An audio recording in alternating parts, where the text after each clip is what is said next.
Amén. Dice así, Segunda Timoteo, capítulo 2, verso 10. Por tanto, todo lo soporto por amor de los escogidos, para que ellos también obtengan la salvación que es en Cristo Jesús con gloria eterna. Padre, gracias por tu palabra. Habla nuestra vida, trata con tu pueblo y permítenos, Señor, obedecer a tu palabra. En el nombre de Jesús. Amén. Se puede sentar. Quiero hablar en esta mañana con el tema por amor a los escogidos. Y vamos a hablar del capítulo 2 completo del libro de Timoteo. Y nos vamos temprano, que eso es lo bueno. Y nos vamos temprano. El capítulo 2 de Timoteo, hoy estaremos hablando de 7 aspectos en la cual Pablo se refiere a Timoteo o le habla a Timoteo, animándolo, aconsejándolo, avivando su vida, dándole estrategia, formando a Timoteo de forma poderosa para que Timoteo entienda a qué Dios lo había llamado. Bendito sea Dios para siempre. Este libro de Segunda de Timoteo, el escritor que es Pablo, lo escribe aproximadamente en el año 66, año 69. Hace mucho eso. Eso estamos hablando de los primeros siglos o el primer siglo. Y él escribe este libro específicamente a ese joven llamado Timoteo, pastor de una iglesia de la que Pablo había levantado por medio de la predicación del evangelio. Pablo, un hombre fervoroso en el evangelio, firme, seguro y mucha confianza y mucha vivencia en la obra del Señor. Él escribe para darle instrucciones, y estas instrucciones eran prácticamente las instrucciones finales que ya Pablo le estaba dando a Timoteo, porque Pablo estaba preso estaba Pablo, estaba preso y no tenía esperanza de ser libre, porque a Pablo, 2 años después de que él estaba preso, a él lo liberaron, pero luego nuevamente a Pablo lo apresan y es decapitado. Usted dirá, preso, ¿qué fue? ¿Cometió un robo? No, era por el evangelio que él caía preso, que él había caído preso, por predicar la palabra. Aunque hoy no vemos muchos casos como eso, pero antes predicar el evangelio era como renunciar a su vida. Y la Biblia de eso habla, que nosotros debemos renunciar a nosotros. Cuando yo vengo a Cristo, yo estoy haciendo una renuncia a lo que a mí me gusta. Sí, hermano, y a veces uno piensa como que lo que yo estoy dejando atrás es bueno, pero luego que ahora le servimos a Dios, vemos que lo que dejamos atrás no tiene importancia. ¿Qué cosa? ¿Qué cosa más grande? Tenemos lucha para entrar, pero luego que estamos adentro, después decimos, ¿por qué yo perdí tanto tiempo si aquí es mejor que allá? Porque ahora tenemos la misma prueba y lucha y aún peores, pero tenemos la compañía del Espíritu Santo en nuestra vida. Lo otro es que estamos seguros porque estamos luchando, estamos peleando y tenemos la seguridad que cualquier cosa que nos pase tenemos un pasaje directo al paraíso. Cualquier cosa que nos pase, tenemos la oportunidad de mejorar nuestra vida en nuestra casa, en la escuela, donde quiera que nos movamos, nuestra vida mejora de forma extraordinaria. Se ha demostrado y se ha dicho que un cristiano, donde quiera que llega, supera a los demás. Eso, hermano, se ha demostrado. Los cristianos, cuando son cristianos, verdaderos cristianos, los cristianos superan, hermano, mire, donde quiera que llegan. Son personas eficientes, son personas claras en lo que hacen, una mente viva, aunque digan que ese no está de nada. No, a veces no es que no está de nada, será que no está pecando como muchos. Y eso es lo que Dios ha querido hacer con el creyente, que conozcan el pecado, pero que no sean partícipes de él. Eso es lo que Dios nos ha estado enseñando. Yo conozco, yo sé lo que es el pecado, pero Dios me dice, por ahí no, y yo aprendo y digo, pues ok, por ahí no. Y esa vida es una vida que parece que no tiene como beneficio, pero déjeme decirle que tiene muchos beneficios. Muchos beneficios en todos los sentidos de la vida, en la salud, en la parte económica, en la parte emocional, en la parte social, en todos los ámbitos de la vida, hermano. Bendito sea Dios para siempre. Y entonces el escritor del libro, que es Pablo, él ahora se propone preparar a un jovencito, porque usted sabe que Pablo pronto lo van a decapitar. Y él escribe a Timoteo para darle algunos consejos que fueron vivencia de él, no son cosas de invento. Vivencia. Y fíjese, si usted tiene su Biblia abierta, fíjese lo que dice Pablo. Primero le dice en el capítulo 2, verso 1. Tú pues, hijo, le dice, esfuérzate en la gracia que es en Cristo Jesús. Ya le empezó a aconsejar a ese muchacho joven, que es pastor, y Timoteo, como un muchacho joven que tiene poca experiencia, tiene un poco de temor, no tiene mucha vivencia como Pablo, aunque se había manejado en algunos escenarios. Él había visto a Pablo cuando le habían dado su pedrada, su paliza, su 41 latigazos, cómo lo carrileaban por el evangelio. Y él había visto eso. Por eso le dije que antes de ser cristiano era renunciar a su vida, o sea, mátenme. Y él está diciendo a ese muchacho, Pablo, a Timoteo, por medio de esa carta que le escribe, le dice, hijo, esfuérzate en la gracia que es en Cristo Jesús. En una ocasión a Pablo, predicando en una ciudad, los judíos, que era quien él trataba de aclararle la mente de que ese Cristo, de que ese Jesús que había muerto, era el que ellos esperaban, al ungido, porque los judíos no aceptaban a ese Jesús. Él tratando de aclararle el escenario, de aclararle su mente, esa gente no aceptaron eso y le dieron su carrera a Pablo. Y a Pablo tuvieron que sacarlo, oiga bien, de la ciudad por una forma extraña. Lo bajaron parece que por uno de los lugares de unos muros, y lo bajaron en un canasto. A Pablo, el que escribe. Luego que lo bajan de un canasto, cuando usted sigue leyendo, usted ve que ahora Pablo estaba en Damasco predicando y aparece en Jerusalén luego predicando. Y a eso que se refiere, esfuérzate. Si no te funcionó en un sitio, no te quedes, sigue para adelante. Es lo que le está diciendo. Él no se intimidaba. Yo no sé qué corazón era que tenía Pablo. O era que Pablo tenía demasiada fe, yo no tengo, o yo no sé qué era lo que había. Pero a Pablo lo apedreaban y a Pablo se le importaba. Si lo apedreaban en el Enriquillo, mañana aparecía en el barrio Duarte predicando. Eso es lo que él está diciendo, esfuérzate. Si no te funcionó aquí, sigue para adelante, busca otro escenario, pero predica la palabra. En otro versículo, que es el verso 3, luego le dice, sufre penalidades. Tú pues, hablándole a él mismo, sufre penalidades como un buen soldado de Jesucristo. Nosotros sabemos lo que es un soldado. Un soldado es una persona que se alista para la milicia, para defender la soberanía de su país. Eso es algo muy maravilloso. Los soldados tienen esa característica. Cuando usted ve un soldado, aunque hoy usted no entienda a los soldados de hoy en día, déjeme decirle que los soldados se alistaban en el ejército para estar preparados para defender la soberanía de un país, para estar al frente, cualquier problema, ahí estaban los soldados al frente. Y los soldados tenían la formalidad, ellos se capacitaban, tanto física, emocional, intelectual. Tenían que capacitarse, prepararse en armas, en todo tipo de situación. Y de terreno, porque ellos eran soldados preparados. Es como una camioneta cuando es todo terreno. Así es el soldado. Y así Pablo hoy nos dice a nosotros, soldado de Jesucristo, hay que sufrir penalidades, aunque nosotros no entendamos lo que estemos sufriendo. Bendito sea el Señor.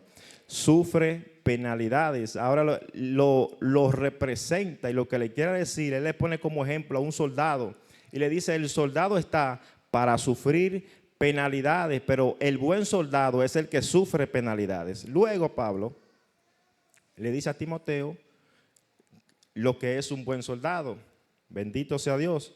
Y le dice en el verso 4, ninguno que milita se enrede en los negocios de la vida con el fin de agradar a aquel que lo llamó como soldado. Oiga como dice, ninguno que milita se enreda. No dice que no tenga compromiso, es que el soldado no se enreda. Y ese es el problema que tenemos mucho hoy en día, que nos enredamos. ¿Qué significa que nos enredamos? Mire, uno trabaja, uno tiene compromiso, pero hay gente que vive siempre buscándole trabajo a los trabajos y compromiso a los compromisos y compromiso aquí, compromiso allá, y vivimos siempre enredados. Nunca hay tiempo para Dios. No, yo voy para la iglesia después, y los que tienen que venir a la iglesia no vienen porque siempre estamos enredados. Pablo dice, ninguno que milita, ninguno que ejerce una función. Pablo le dice a Timoteo, tú como pastor no te enredes para que ejerza bien lo que está haciendo. No te entromete en tantas cosas para que tú veas que lo que tú estás haciendo, tú vas a ser eficaz. Vas a estar haciendo la cosa bien y con una mente clara. Dije algo malo, se callaron. Eso es la Biblia que lo dice. Es la Biblia que lo dice, no me corte los ojos. No me corte los ojos, porque si no vamos a tener problemas afuera. Es la Biblia que lo dice, hermano. No te enredes. No te enredes tanto. No es culpa mía que usted vive enredado, ni de Dios tampoco. El Señor lo que nos está diciendo hoy, no te enredes. Para que puedas ser un buen soldado, no te enredes. Luego dice la Biblia, él sigue hablando en el versículo. Luego pasamos a lo que es, bendito sea el Señor, el verso 3, cuando ahora ya no usa la figura del soldado, sino que ahora utiliza la figura, bendito sea Dios, del atleta. Gloria al Señor. El atleta es llamado, así nos lo presenta. Bendito sea Dios. En el verso 5, el atleta aquí es llamado a que luche legítimamente. Un atleta debe de luchar legítimamente. Pablo tiene en la mente en aquellos tiempos aquellas competencias que se hacían en los Juegos Olímpicos. Y ahora le dice a Pablo, para poder abrirle la cabeza, a Timoteo le dice, el atleta o el luchador que lucha debe luchar legítimamente, o sea, de forma organizada y clara, debe hacer lo que hace. Todo lo que hace debe ser de forma organizada. Recuerdo allá en el trabajo, había unos muchachos, usted sabe que aquí en Dominicana hay unos meses que solamente son de pelota, y ellos empezaron a discutir un tema de pelota ya. Y ellos decían, hubo uno que saltó y dijo, los mejores peloteros no están en el Salón de la Fama, dijo uno, en la discusión que tenían. Le dijo, mira a fulano, a Barribón, mira a Sammy Sosa, mira a Ken Griffey Jr., mira a Alex Rodríguez, y son peloteros, hermanos, extraordinarios. Mira a Manny Ramírez, ninguno de ellos, ninguno están en el Salón de la Fama. Y el otro saltó, ¿por qué no están en el Salón de la Fama? Porque están manchados. Porque están manchados. Al Salón de la Fama se llega limpio, no manchado. Por eso Pablo le está hablando al pastor Timoteo, Timoteo, como luchador que tú eres y corriendo la carrera, Timoteo, legítimo, o sea, lo que tú hagas, que sea claro. ¿Por qué le dijeron? ¿Por qué ellos están discutiendo el tema de la pelota, de que esos peloteros buenos no han llegado a grandes ligas? ¿Sabe por qué dice que están manchados? Porque se inyectaban unos asteroides para poder tener rendimiento en el campo de juego, y así cualquiera llega lejos. Bendito sea el Señor. Esos peloteros se inyectaban esos asteroides y el rendimiento era superior a todo el que estaba ahí. Los superaban en todos los sentidos. Practicaban 8 horas en la mañana y un juego en la noche de 6 horas. Y no se cansaban. El rendimiento era terrible. Por ejemplo, había un pelotero que él era grande y me gustaba cómo le agarraba el bate. Parecía un palillo de diente cuando agarraba el bate. Y ese hombre usó muchos asteroides. Y también el asteroide se ve mucho en el cuerpo de la gente física que lo usa, porque el cuerpo se le detempla. Siempre cuando ya pasan de usar los asteroides, usted lo ve que camina. La mayoría de esos deportistas, usted siempre es como, porque eso hace su efecto en los huesos y en la coyuntura, porque eso no se hizo para eso. Esos son inventos para el rendimiento. Pero el cuerpo humano no se hizo para ese tipo de cosas. Si usted es una persona fuerte, sagaz, utilice ese mecanismo para usted hacer su deporte. Pero en esto del evangelio, en esto de la palabra de Dios, en esto de ser líder, ministro, pastor, hay que ser legítimo en lo que hacemos. Bendito sea el Señor para siempre, aleluya. Dele una alabanza al Señor. Yo sé que usted está calladito ahí. Gloria al Señor. También Pablo utiliza la figura para hablarle a Timoteo del labrador, porque el labrador, él le dice, el labrador, para poder obtener los frutos que se obtienen de una siembra, el labrador debe primero debe trabajar. Trabajar es hacer trabajo que es requerido. ¿Quién lo está diciendo? Es Pablo que está diciendo que hay que trabajar, elaborar el trabajo. Y lo dice uno que trabajó a una forma extraordinaria. Pablo trabajó, evangelizó al punto que se dice que Pablo barrió con Asia, predicando la palabra en Jerusalén, en cada rincón que llegó, predicó el apóstol Pablo. Al punto que Pablo en Romanos, algo extraordinario, dice Pablo en Romanos, capítulo 15, bendito sea Dios. Yo lo voy a leer porque me gusta mucho la expresión que Pablo usa aquí. Romanos 15, 17. Oiga lo que dice Pablo. Tengo pues de qué gloriarme en Cristo Jesús, en lo que a Dios se refiere, porque no os haré hablar sino de lo que Cristo ha hecho por medio de mí para la obediencia de los gentiles, con la palabra y con las obras, con potencias de señales y prodigios en el poder del Espíritu de Dios, de manera que desde Jerusalén y por los alrededores hasta Lírico, todo lo he llenado del Evangelio de Jesucristo. Y de esta manera me esforcé a predicar el Evangelio, no donde Cristo ya hubiese sido nombrado, para no edificar sobre otro fundamento ajeno, sino como está escrito, aquellos a quienes nunca les fue anunciado acerca de él verán, y los que nunca han oído, entonces ellos entenderán. Eso lo dice Pablo hablando de la extensión que él tuvo esforzadamente, hablando el Evangelio. Yo me prediqué fue por la prédica del Evangelio. Realmente la Biblia dice en Romanos que la fe viene oyendo la palabra de Dios. Así es que viene la fe. Por eso luego dice Pablo, ¿y cómo ellos creerán si no hay quien predique? Por eso, ¿por qué predicamos? ¿Sabe por qué predicamos? Por amor a los escogidos. Los escogidos son aquellos que van haciendo, yo quiero a Cristo, esos han sido escogidos. Y la Biblia dice que Dios los escogió desde antes de la fundación del mundo. La gente de fe, la gente de cuando oye el Evangelio, ellos reciben a Cristo, porque la fe, ella empieza a crecer cuando oímos la palabra, que es la semilla. Bendito sea el Señor. Por eso Pablo ahí utiliza el personaje del labrador para hablar de que hay que trabajar. También utiliza otra figura que es el obrero. El obrero, aquí Pablo lo presenta y dice que el obrero debe tener algunas cualidades claras. Bendito sea el Señor. Y entre ellas es que el obrero debe tener un buen uso de la palabra, en lo que Pablo resalta, porque la palabra de Dios no es cualquier cosa. La palabra de Dios debe ser bien aclarecida al que no entiende. Y se lo digo porque a veces mucha gente predica el Evangelio y nunca se da a entender de lo que habla. El Evangelio hay que hablarlo claro para que la gente entienda lo que es el Evangelio. Si yo predico el Evangelio y yo nunca me doy a entender, ¿quién entenderá el Evangelio? El Evangelio hay que predicarlo claro. Y de eso lo vemos en la Biblia, que el Evangelio no fue algo que se le inventó. El Evangelio se predicó. Y uno de los principales temas que predicaba Pablo era el Cristo resucitado. ¿Sabe por qué Pablo predicaba el Cristo resucitado? Porque ahí es que está la garantía de todito nosotros. Porque si Cristo nos resucitó, entonces vana nuestra fe. Porque estamos tratando con un personaje muerto que no tiene poder. Pero no, Jesús de Nazaret, Jesús resucitó de entre los muertos como había sido profetizado. Y no solamente que resucitó, sino que también Jesús, cuando resucitó, Cristo tuvo el poder, mire, bajó, dice la Biblia, a los confines del infierno, a hablarle a los que no tenían, a los que no habían recibido el Evangelio. Subió a la gloria y todavía hoy está con nosotros aquí en este lugar. El Evangelio de Jesucristo debe de ser anunciado por amor a los escogidos.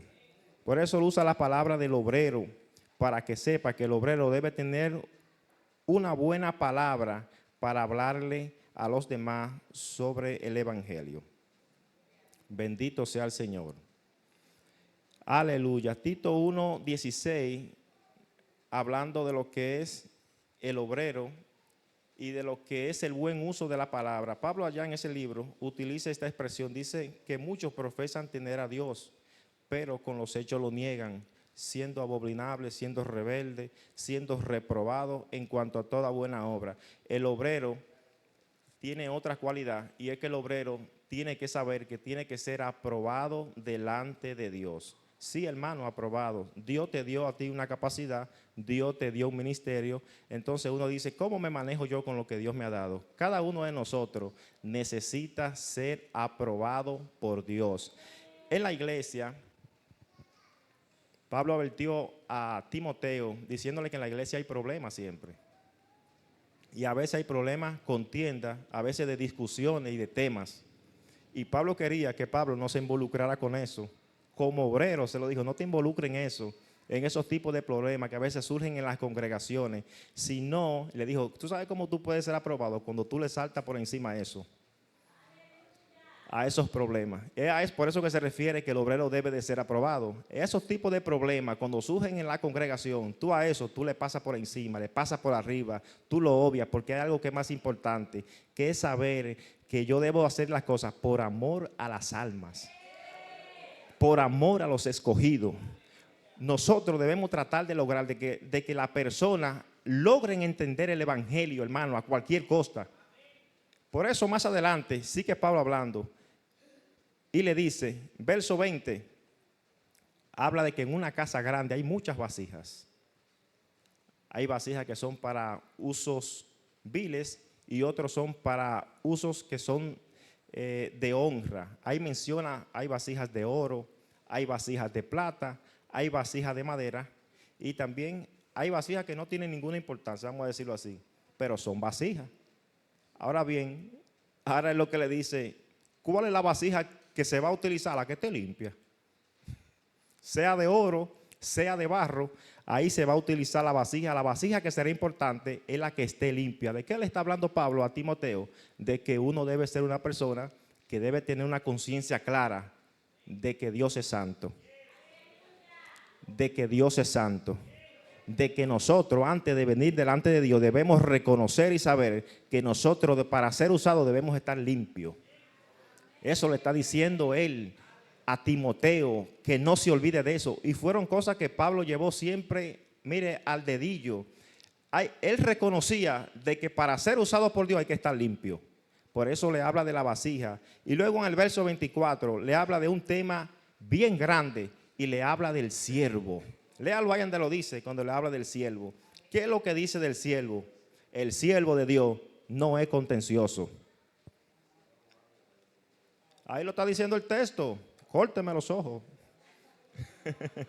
El siervo de Dios no es contencioso, hermano. El siervo de Dios es amable. Son cualidades que caracterizan a ese siervo, a esa persona. Es apto para enseñar. Tiene esa capacidad de enseñar. Es una persona sufrida. Y de hecho, el siervo Jesucristo, en el libro de Isaías, presentamos allá el siervo sufrido. Sí, el siervo de Dios es una persona sufrida. O sea, a veces hay que aguantar cosas sin uno querer, por amor a los salvados, por amor a los escogidos. A veces los pastores tienen que aguantar cosas por amor a uno a veces, para que los hermanos no se le vayan a uno de la iglesia. El hermano, usted sabe las cosas que sufren los que están al frente, pastor, líder, tienen que sufrir, hermano, y lo sufren, ¿sabe para qué? Para que las ovejas se sientan seguras. Mire, yo recuerdo, mi papá está aquí, mírelo ahí, mi papá está ahí. Voy a decir algo para que usted me entienda algo que yo viví cuando adolescente. En mi casa, yo nunca vi favoritismo de hijo, nunca vi eso, ni con mi papá ni con mi mamá. Yo vi favoritismo de hijo. Mi papá nunca tuvo favorito, pero mi papá tenía cierta inclinación hacia mi hermano Noel. Uno lo sabía. Uno sabía que mi papá era débil con Noel, era el más chiquito. Y cuando Noel le daba cuenta a mi papá no averiguaba, mi papá le daba uno de una vez. Porque habló Noel era chiquito y Noel ponía esa carita, mira hermano, cualquiera le creía, era un pichón. Ese te buscaba y te creaba los problemas, le quiera que tú estabas metido. Y mi papá, siempre para consentir al niño, al papito de la casa, no, mi papá no era así, mi papá no tenía consentimiento. Y veo que mi mamá tampoco nunca tuvo eso. Pero Noel tenía sus habilidades. Sí, porque hay gente que tiene sus habilidades. Tiene una habilidad tremenda y se inventaba cosas. Y que mira, me empujó y me... Mire, tremendo, mi papá se está riendo porque él sabe que es verdad. Uno es adolescente y uno sabe eso, que a veces hay gente que tiene sus habilidades. Así, hermano, pero hay cosas que uno tiene que sufrirlas como siervo de Dios. Bendito sea el Señor. Por eso que a veces usted soporta tanta cosa, es por eso. Porque ya usted ha madurado y usted entiende que usted es un siervo. Es por eso que uno a veces soporta algunas cosas. Hay cosas que hay que soportarlas en todos los ámbitos de la vida, ¿sabe? Por amor a Dios. A veces hay señales que un Dios no le está dando a uno y es para que uno reconozca algunas cosas. Y no es porque sea malo, es porque el Señor a veces busca la madurez. La persona, cuando habla de siervo, es una persona paciente. Y a veces Dios busca en nosotros que nosotros tengamos paciencia. Paciencia. Y el siervo se va reconociendo ya por la madurez. Un siervo es uno, Pablo no fue siervo del enemigo, él siempre lo decía, que yo ahora soy esclavo de Jesucristo, pero ahora no. cuando uno madura, por eso le está hablando a ese muchacho joven, a Timoteo, que recuerde que hay que aguantar alguna cosa. Y por lo mismo, por amor a los escogidos, por ese amor, mire, toda iglesia que se caracteriza así, una iglesia siempre será triunfante, una iglesia bendecida, una iglesia que tendrá siempre el favor de Dios. Será maravilloso, hermano, cuando una iglesia se maneja así, siempre entendiendo, hermano, de que Dios a usted y a mí nos puso para que nosotros aprendamos a soportar las flaquezas de otros. No es otro mensaje que el Pablo está dando a Timoteo. Timoteo tenía que entender eso para poder tener éxito en su vida como pastor y como creyente. Bendito sea el Señor para siempre. Nosotros sabemos de que la vida cristiana tiene un balance, y ese balance tiene que saber de que yo amo a Dios, pero también de este lado yo debo amar a los que están aquí abajo. Eso es algo que yo debo entenderlo claro. Y el amor, a veces uno confunde lo que es el amor, uno no sabe lo que es eso. A veces mi esposa me dice, tú me amas. ¿Qué cosa? Y yo eso se lo digo de manera cómica. ¿Quién fue que buscó el gas ahorita? ¿Quién fue que lavó el baño? ¿Quién fue que fregó esta mañana? Dime, ¿quién botó la basura anoche? Usted ve que a veces uno confunde lo que es el amor. ¿Quién fue que botó la basura? ¿Quién buscó los cuartos para hacer la compra? Yo relajo así. Y después me dice, sí, pero dímelo de otra forma. Usted me entiende, ¿no es verdad? ¿Cuánto entienden? Usted ve que la vida cristiana es divertida. Usted ve que el Señor nos da estrategia para la vida. Usted ve que Dios no se equivoca con lo que hace. Usted ve que Dios quiere hacerle bien, ¿no es verdad que sí? Dios quiere hacerle bien a su pueblo. Por eso es que uno tiene que aprender de la palabra para que Dios nos bendiga a nosotros. Bendito sea el Señor. Dios bendiga su palabra, gloria al Señor. Dios bendiga su palabra. Dios bendiga a su iglesia, bendito sea el Señor para siempre. 7 aspectos utiliza Pablo para aconsejar a Timoteo para que sea una persona, hermano, mire, de éxito, de gloria. Bendito sea el Señor para siempre. ¿De qué forma Dios hoy ha tratado contigo? ¿Cuáles de los aspectos Dios te está llamando a que tú debes realizar? ¿Esforzarte?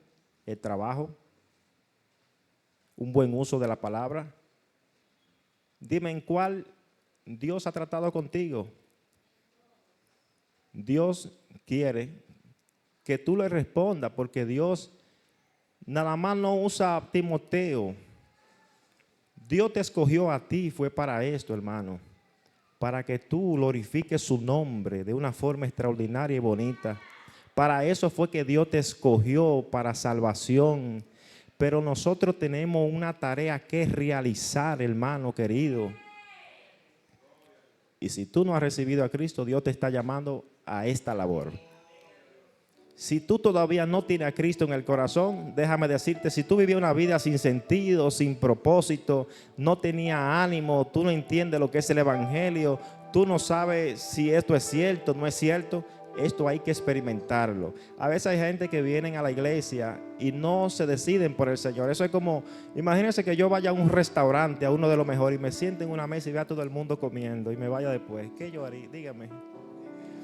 No, hermano, pida que el Señor está aquí en este día. Disfrute de lo que Dios está desplegando en este lugar. Aleluya, su palabra, el pan de cada día. Ese pan que nos sacia, hermano, esa sed que a veces hay, esa hambre que a veces encontramos la vida sin sentido. La vida en Dios tiene sentido. No siga calculando qué yo voy a hacer ahorita si me convierto. Yo dije eso por mucho tiempo. ¿Qué va a ser de mí mañana? ¿Cuáles cosas voy a tener que deshacerme de ellas? Los lugares que voy a dejar de frecuentar, ¿cuáles serán? Todo eso lo viví yo. Toda esa experiencia yo la tuve. Ya no volveré a tal sitio. Mis amigos toditos se fueron. Pero cuando yo vine al Señor, hermano, mire, yo sé que aquí uno tiene que pasar su centro como buen soldado. Y luego seremos aprobados cuando pasemos la prueba. Y el Señor luego, después que nos limpiamos, nos usa. Y después que el Señor nos usa, nos hace su siervo. Oh, gloria al Señor para siempre. Oh, bendito sea Dios para siempre. Aleluya. ¿A qué Dios te está llamando? Sí, ¿a qué Dios te está llamando?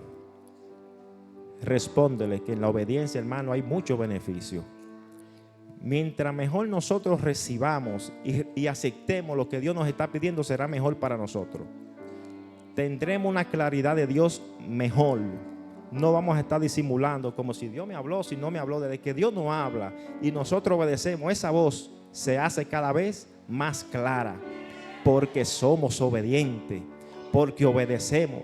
Pero cuando la gente terca que Dios habla y Dios le habla y no oye, cuando tenemos que venir a hacer lo que Dios nos ha llamado a hacer, luego estamos que no entendemos y preguntamos y nos encontramos como la mujer aquella que perdió al amado. ¿Y dónde está mi amado? Que no lo encuentro. Gloria a Dios para siempre, aleluya. Qué bueno es el Señor. Qué bueno es Dios, hermano. Qué bueno es Dios. Cómo el Señor nos ayuda, hermano, a entender lo que Él nos quiere hablar. Gloria al Señor. Esfuérzate. Esfuérzate. Aleluya, gloria a Dios. Bendito sea el Señor. Aleluya. Dios es bueno, hermano.